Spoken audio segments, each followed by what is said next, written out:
La colegiul nostru, educația înseamnă mai mult decât teorie. Înseamnă practică, pasiune și viitori profesioniști.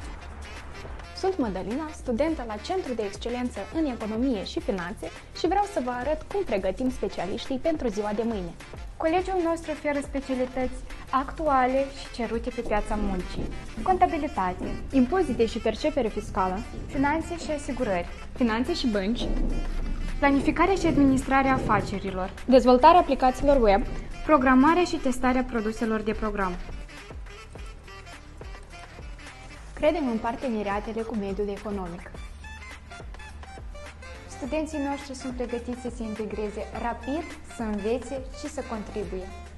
De aceea, invităm agenții economici să participe la Târgul de Cariere, organizat în colegiul nostru, pe data de 3 martie la ora 10. Veniți să cunoașteți viitorii angajați, să descoperiți talente și să construiți parteneriate durabile.